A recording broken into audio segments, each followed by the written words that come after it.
$30 RC drift car versus $3,000 RC drift car. We're gonna look at a ton of different RC cars today across a ton of different price points. Can you get away with dropping just a few tens, or do you need to spend the Benjamins to have fun? The answer may surprise you.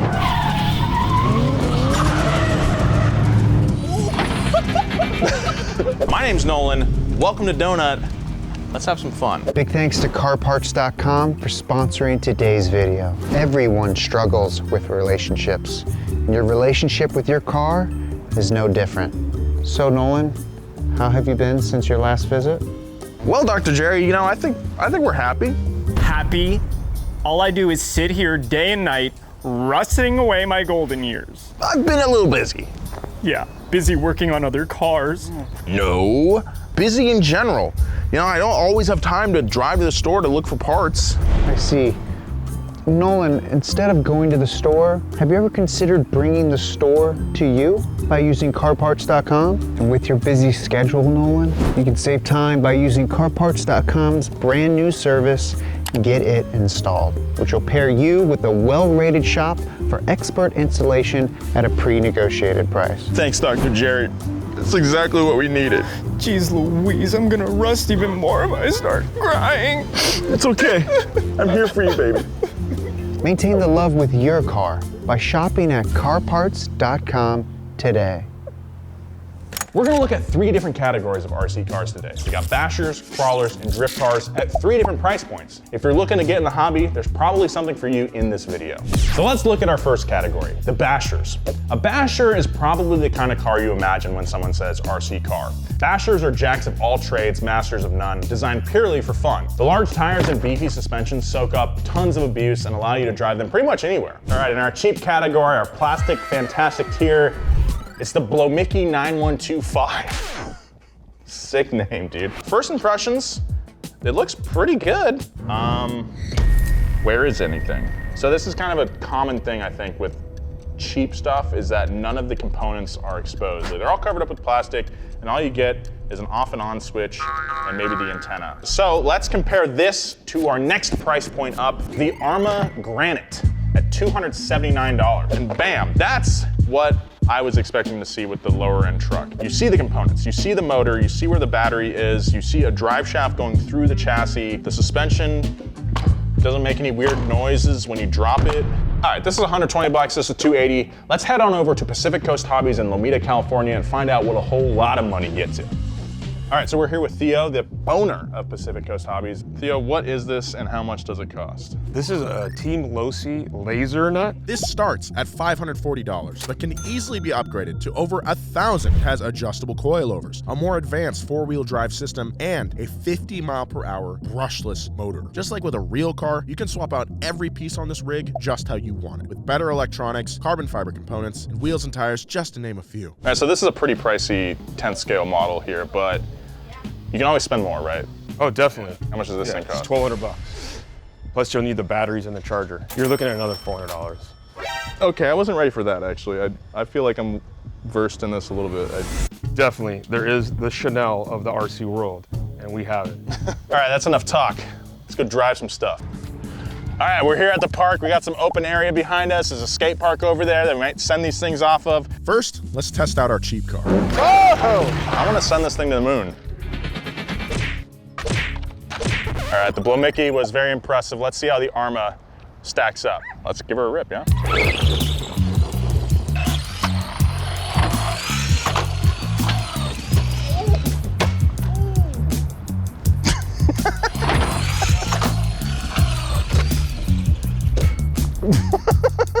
All right, all these ones survived.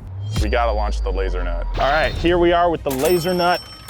This is the big boy. It's got a 4S battery in it. That's a big freaking battery. This thing should be really fast. Let's launch it. Oh my God. Yeah, dude, this thing's sick. Dude, I know this thing is over $500, but the immediate joy I got from just punching the trigger on that, oh my God, this thing's sick. Yeah, this pains me to do, but I feel like you guys want to see this, so we'll do it. Oh! Yeah. you wanted, Nolan? That's not what I wanted. That's what you wanted, Gabe. So clearly, the more expensive one has more beans than the other two, but that comes at a cost of harder crashes like I just demonstrated. All three of these cars are a lot of fun, but for my money, I'd go with the mid-range Arma Granite and upgrade it over time with better components when I'm ready for them. But there's another type of RC car that can get even more expensive. Let's take a trip to the desert. These things are not meant to go fast like the Bashers. They're meant to simulate rock crawling in the real world.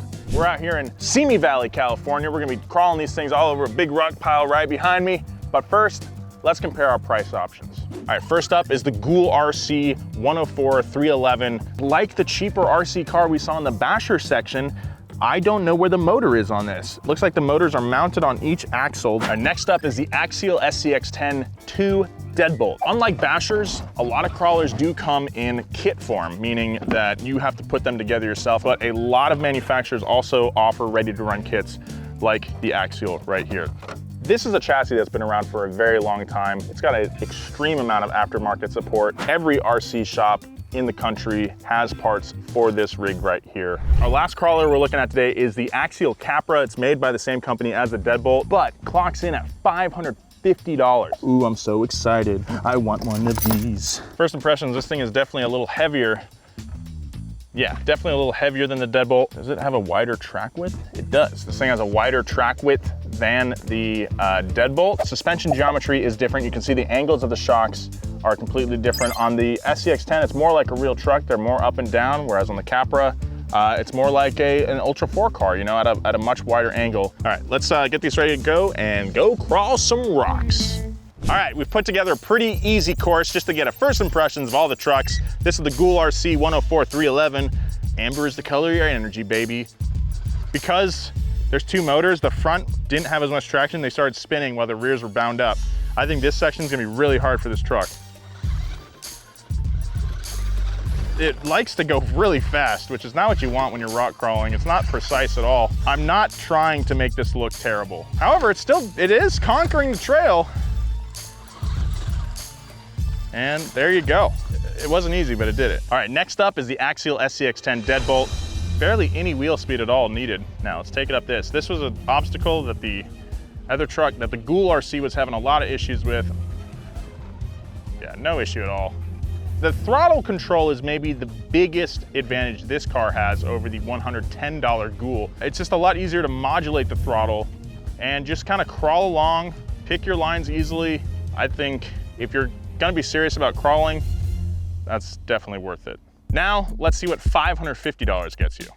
I got the wrong battery. It looks a little different than it should. Oh, that was a section that the deadbolt had trouble with. That made it no problem. One of the main reasons this thing is so much more expensive than the deadbolt is a little function called the dig function. So, click this little button right here, and front wheels only turn, meaning I can make a sharper turn like that. Now it's four-wheel drive again, and we continue on our merry way. That is a game changer. I've never driven a truck with the dig function, and already that's opening up so many more possibilities. I love this. And there you go. And of course, let's try some really hard stuff now. Okay, first up, Ghoul RC, let's go. Come on, make it up! It's not really a trigger more than a switch. It's either full on or full off, and that's making control really difficult. I flipped over. I think if you have a child who wants to get a crawler, but you can't really trust them with something that costs $300, this might be the ticket, but otherwise, it's just not good. Now, let's see how the mid-range car compares. Glide up this smooth section, don't get too cocky through there, and now I can modulate the throttle, control myself through that little V-notch right there, up through, no problem. But we're gonna give it our best shot here. Wheel speed, give it some wheel speed. Okay, good. Yeah. Ah, oh God. Finally, let's take a look at our expensive model. The Capra has a little bit wider of a track width, so that might make it a little easier actually. Once again, here we are. I took a better angle this time. Should have tried that with the deadbolt, but so far so good. Because of that wide track width, I can really touch both these ridges. Deadbolt wouldn't have been able to do that. We're gonna try to do the same thing over there. This is what is really fun about this. Obviously, this doesn't feel the same as driving a full-size rig like we did in High-Low Season 2, but it does offer the same satisfaction of clearing obstacles.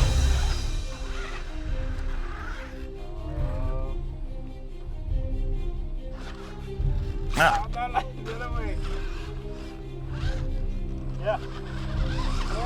No.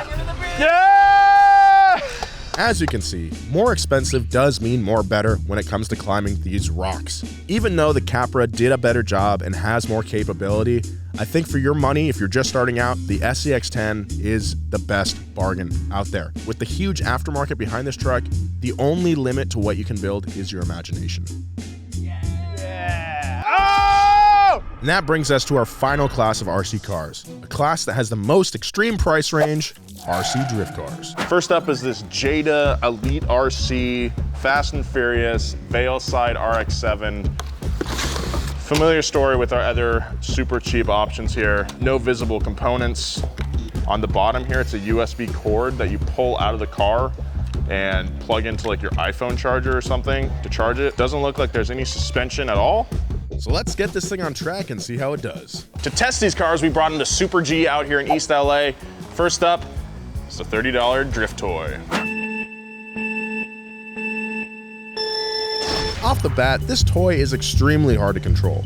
It does drift, but on such a tight track, it's nearly impossible to link turns and keep up with other cars on the course. But there is a red button here that has a lightning bolt on it, so I'm gonna see what that thing does.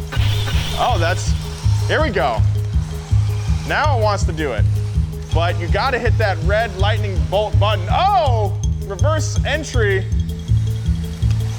Oh no! But let's step it up a notch and look at our mid-range car. This is the MST RMX 2.0. It costs $350. Right away, you'll notice a few key differences between this and our cheap model. This one is rear engine, and more importantly, rear wheel drive, where our cheaper one was all-wheel drive. This allows it to drift with extreme precision, in the same way that a real drift car behaves. It also has a gyroscope. This device allows the car to countersteer itself, making it way easier to hold drifts without spinning out. This little component is the reason rear-wheel drive RC drift cars are viable for enthusiasts. I mean, this is already just a lot more fun than the other two cars. At least I'm getting a semblance of some drifts here. I'm not exactly an expert drifter, but I'm having a much easier time keeping this thing on the track. The gyro allows me to stay in drifts longer and link turns along the course. But I have to know, where do we go from here? Let's see what a $3,000 plus RC drift car gets you. These are some of the highest end RC drift cars that money can buy. They might not look that different from our $389 mid-range car, but it all comes down to components. Once you factor in things like a carbon fiber chassis, beautifully anodized and machined aluminum suspension components, better brushless motors, fancier gyros, and adjustable rate suspension, these things add up fast. Basically, if you count the electronics in, it could be upwards of $5,000 for this one. Yeah. $5,000. And that's before you add the body or receiver. So I had to know, will all these expensive parts actually make a difference at the track? All right, we put the body on the overdose GOM. It sounds like a freaking jet engine is in this thing. Do you hear that? Let's see what happens. It became clear rather soon that I don't have the skills to do this car justice. This car is dialed in for a professional and meant to go fast. I actually had an easier time drifting my car because I don't have the experience to huck an expensive one around. So maybe this one is better off in the hands of a pro. So, am I happy that I spent nearly $400 on this thing? The answer is yes. It's a lot of fun, especially at a complex like here at Super G. The ceiling for upgrades is super high. I think I'm just gonna leave it how it is right now though. Get better as a driver. Thank you very much to Super G for having us out here. This track is amazing. They have everything we need. They've been helping us out. And thank you to Pacific Coast Hobbies, another great shop. If you're in the SoCal area, look them up. They'll treat you right. That being said, go get your own RC car, get out there, have some fun.